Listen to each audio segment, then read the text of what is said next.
अस्सलाम वालेकुम। आज का व्लॉग नाश्ते से नहीं शुरू होने वाला। आज का व्लॉग फ्राइडे की रूटीन में आपसे शेयर करेंगी। मेरी फ्राइडे रूटीन बहुत बहुत सिंपल सी है। तो मैं अभी शावर लेने लगी थी। ये मैंने सूट निकाल के, ये मैंने छोटी ईद पे पहना था, उसके बाद नहीं पहना। तो जुम्मे के दिन अच्छे कपड़े पहने, अच्छी खुशबू लगाएं, वज़ाइफ करें तो सवाब दुगना हो जाता है। और दुपट्टा इसका सादा शेफून के, वो मैंने अलग बाज़ार से ले लिया था। ये वाला सूट मुझे बहुत पसंद है, लेकिन इसे मैं पहनती बड़ी एहतियात से हूँ। तो मैंने कहा चलिए जी, आप इसे पहन के ना घर में हटा देते हैं, क्योंकि कपड़े काफ़ी पड़े हैं। तो घर में पहनने के लिए छोटे कपड़े बचे ही नहीं हैं, तो क्यों ना हम ये वाला सूट घर में डालें, क्या कहते हैं। बस अभी शावर की तैयारी करते हैं। तो यहाँ पे मैं अपना शैम्पू यूज़ करती हूँ, सनसिल्क का आपको दिखा रही हूँ। ये मेरे पास कंडीशनर है और ये मेरे पास शैम्पू है। सबसे ज़बरदस्त और कमाल का शैम्पू, मुझे बहुत पसंद है। जब नहा के ना बाल खोलें, जिससे अंदर खुशबू आती है ना बालों से, ओफ, बहुत मज़े की मीठी मीठी खुशबू आती है। तो इसका कंडीशनर शैम्पू बहुत बहुत अच्छा है। और कभी मैं आपको अपने बाल दिखाऊंगी, लेकिन वीडियो में आज तक मैंने कभी भी सर से दुपट्टा नहीं उतारा। लेकिन इस शैम्पू का कमाल के बहुत सॉफ्ट और बहुत अच्छे बाल हो जाते हैं, तो इसलिए मैं आपको दिखाऊंगी। लेकिन शर्त शर्त ये है कि आप इसका कंडीशनर लाजमी यूज़ करना है। तो बाकी मेरी हेयर की कोई ख़ास केयर नहीं है, बस सादा शैम्पू लगा लिया, कभी कभी हफ्ते में एक दफ़ा सरसों का तेल लगा लिया। तो या तो ऐसे किया भाई, दही अंडा कभी कभी महीने में एक दफ़ा लगा लेती हूँ, ज़्यादा नहीं लगाती। लेकिन अल्हम्दुलिल्लाह मेरे बाल बहुत बहुत हेल्दी हैं, बहुत हेल्दी हैं। और हमना मनाइल के बाद मेरे बाल और ज़्यादा हेल्दी हो गए। तो इंशाल्लाह वो भी मैं कभी आपको दिखाऊंगी। तो अभी लेते हैं शावर। तो नहाने के बाद हाथ पाँव को मॉइस्चराइज़ करना बहुत बहुत ज़रूरी है। तो यहाँ पे मैं पॉन्ड्स का लोशन यूज़ करती हूँ, जो कि बहुत बहुत ज़बरदस्त लोशन है। ठीक है जी, बहुत कमाल का है। तो शीरों से मैं ये यूज़ करती हूँ। हाँ, मैं कभी कभी जॉनसन का भी यूज़ कर लेती हूँ, और कभी वैसलीन का भी यूज़ कर लेती हूँ, और कभी पॉन्ड्स का। लेकिन पॉन्ड्स मेरे लिए बेस्ट है, बहुत अच्छे। ये ड्राई ऑयली सब स्किन के लिए आप इस्तेमाल कर सकते हैं। तो नहाने के बाद अपने हाथ पाँव को लाजमी मॉइस्चराइज़ किया करें। अच्छा ना, शाइस्ता लोधी कहती है कि मेरी स्किन का राज क्या है कि जो मैं अभी तक 18 साल की लगती हूँ। तो वो हमेशा हमेशा अपने आप को मॉइस्चराइज रखती हैं, हाथों पाँव को, स्किन को, मुंह पे, हाथों पे, जहाँ दिल अपना यूज़ कर सकते हैं। तो नहाने के बाद आप लाजमी मॉइस्चराइज़र अच्छे वाला, अच्छी अच्छी कंपनी वाला लाजमी यूज़ करें। तो ठीक है जी। बस फिर ज़ोहर का टाइम हो गया था, फिर मैंने नमाज़ ज़ोहर पढ़ी। आज जुम्मा भी था ना, तो फिर हम यहाँ पे नमाज़ ज़ोहर पढ़ते हैं, सबके लिए दुआ करते हैं। अच्छा, कभी कभी ऐसा होता है कि हम नमाज़ें छोड़ देते हैं किसी वजह से, तो कोशिश किया करें नमाज़ पढ़ा करें। मैं भी पहले पूरी रूटीन से नमाज़ें पढ़ती थी, लेकिन जब से मेरी छोटी बेटी मनाइल हुई है ना, तो उसकी वजह से मेरी काफ़ी नमाज़ें क़ज़ा हो जाती थी। लेकिन बड़ा दुख और अरमान भी लगता था जब नमाज़ें क़ज़ा होती थी। मैं डेली कोशिश करती हूँ कि मैं नमाज़ पढ़ा करूँ।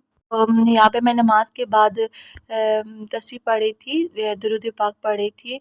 ये भी हमारी सुन्नतों में आता है, जुम्मे वाले दिन हमें दरूद पाक ज़्यादा से ज़्यादा पढ़ना चाहिए।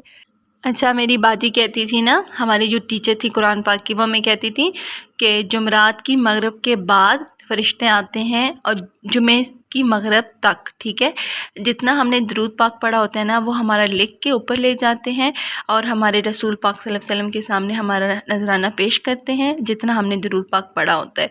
तो जुमरात की मगरिब से लेके जुमे की मगरिब तक हमें ज़्यादा से ज़्यादा दरूद पाक का विर्द करना चाहिए। यानी कि हमारा जो दरूद पाक लिखा जाता है ना, वो मगरिब की नमाज के फ़ौरन बाद लिखना स्टार्ट कर दिया जाता है और जुम्मे की मगरिब तक लिखा जाता है। तो जुम्मे वाले दिन हमें ज़्यादा से ज़्यादा दरूद पाक का विर्द करना चाहिए, खुशबू लगानी चाहिए, सुरमा लगाना चाहिए, नाखून उतारने चाहिए। तो नाखून मेरे बहुत कम बढ़ते हैं, तो इस वजह से मैंने आज उतारे ही नहीं थे। यानी कि मेरे 1 महीने 1.5 महीने के बाद ही नाखून बड़े होते हैं, तो इसलिए आज मैंने नाखून भी नहीं उतारे थे। बस आप चलते फिरते दुरूद पाक का विर्द रखा करें। और एक और वजीफ़ा जो जुम्मे की नमाज़ के मगरिब की नमाज़ के बाद किया जाता है, जो बहुत ज़बरदस्त और मैंने ख़ुद आज़माया हुआ है, या मुइज़्ज़ु, जो कि इज़्ज़त के लिए पढ़ा जाता है। तो ये वाला भी वजीफ़ा बहुत अच्छा है, 41 दफ़ा मगरिब की नमाज़ के बाद पढ़ें तो अल्लाह ताला आपको बहुत इज़्ज़त अता फ़रमाता है। दूसरा, आप ना तस्बीह से ज़्यादा कोशिश किया करें कि अपनी उंगलियों पे पढ़ा करें। तो हमारी बाजी हमें ये भी कहती थी कि आप ना दुरूद पाक ज़्यादा से ज़्यादा अपनी उंगलियों पे पढ़ा करें, तो क़यामत के दिन इनके अंदर से रोशनी निकलती है। तो मैं तो ज़्यादा से ज़्यादा जो भी पढ़ूँ अपनी उंगलियों पे ही पढ़ती हूँ, चलते फिरते नमाज के बाद भी। बस अपने रब से मांगा करें। आप सुन्नत नमाज के बाद आप जो भी दुआ मांगेंगे ना, यकीन करें आज़माया हुआ है, वो आपकी दुआ कभी रद्द नहीं होगी। तो उसके बाद मैं पढ़ रही थी सूरह काफ़। यहाँ पे सूरह काफ़ पढ़ चुकी थी, फिर सूरह यासीन पढ़ना शुरू कर दी। तो पहले तो मैं पक्की सूरह यासीन 11 दफ़ा पढ़ा करती थी। तो अभी बस अपनी बेटियों की वजह से मुझे कम टाइम मिलता है, तो मैं 3 ही दफ़ा पढ़ पाती हूँ। और कहते हैं कि सूरह यासीन या सूरह काफ़ जुम्मे वाले दिन 11 मरतबा आप पढ़ेंगे, आप जो दुआ करेंगे आपकी दुआ कबूल होगी। यानी जिस चीज़ की आपकी तमन्ना है, ख्वाहिश रखते हैं, तो ये चीज़ें पढ़ के आप दुआ करेंगे तो इंशाल्लाह वो आपकी दुआ ज़रूर कबूल होगी। और इसके साथ साथ मैं एक और भी आपको वजीफ़ा बताती हूँ कि मैं ना, मेरी अगर दुआ कबूल ना हो तो मैं फ़ौरन नमाज जुम्मा, ठीक है, आप उसके बाद फ़ौरन सूरह रहमान अव्वल आखिर 3 मरतबा दुरूद शरीफ पढ़ के 11 मरतबा सूरह रहमान पढ़ के आप जो दुआ करेंगे ना, यकीन माने वो दुआ कभी भी रद्द नहीं होगी। मेरा आज़माया हुआ वजीफ़ा है, तो बहुत कमाल का वजीफ़ा है। मैंने हर मुश्किल टाइम में इसको पढ़ा है और मेरी मुश्किल इस तरह हल हुई है ना कि मैं बता नहीं सकती। तो आप जो बे औलाद हैं उनके लिए भी बहुत एक ख़ूबसूरत वजीफ़ा है। तो बे औलाद के लिए भी आप कर सकते हैं, अपनी जायज़ ख्वाहिशात के लिए भी कर सकते हैं।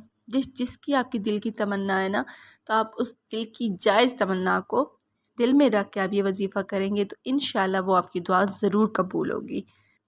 तो बस नमाज़ जुमे के बाद फिर मैं अपना कुरान पाक लेके बैठ गई थी। जो जो मुझे सूरतें पढ़नी थी वो मैंने पढ़ी, दुआ की, सबके लिए दुआ की। अल्लाह ताला सबकी दुआएं सुने। जुमे का एक दिन ऐसा खूबसूरत दिन होता है ना, जिस दिन कोई दुआ रद्द नहीं होती। तो आप कोशिश किया करें कि नमाज जुमा ज़रूर अदा किया करें, अच्छे अच्छे वज़ाइफ़ करें, दुआ मांगें। इंशाअल्लाह अल्लाह ताला सबकी दुआएं सुनेगा, वो सुनने वालों में से है। अल्लाह ताला फरमाते 1 कदम बढ़ाओ मैं 10 कदम बढ़ाऊँगा। तो यहाँ पे मैं आपको दिखा रही थी, आप मेरे नेल्स देखें कि मेरे नेल्स बिल्कुल भी नहीं बढ़े हुए और बहुत बहुत कम टाइम के बाद, 1-2 महीने के बाद इनका कहीं जा मुँह निकलता है।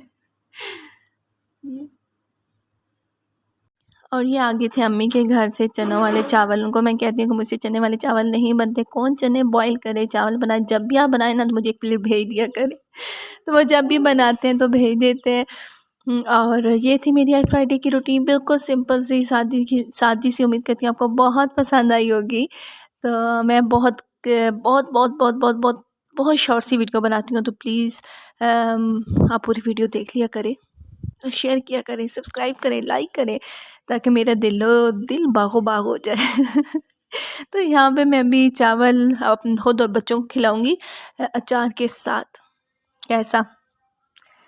तो ठीक है जी, आज की वीडियो करते हैं यहीं पे एंड। डिन तो मिलते हैं नेक्स्ट वीडियो पे, मेरे साथ जुड़े रहिएगा। और पीछे से पठानों की आवाज़ आ रही है, आगे टुकड़े दे दे, पांडे ले ले, ये ले ले, वो ठीक है जी। तो ऐसी चटपटी आवाज़ें सुनते रहें। ओके जी, अल्लाह निगहबान।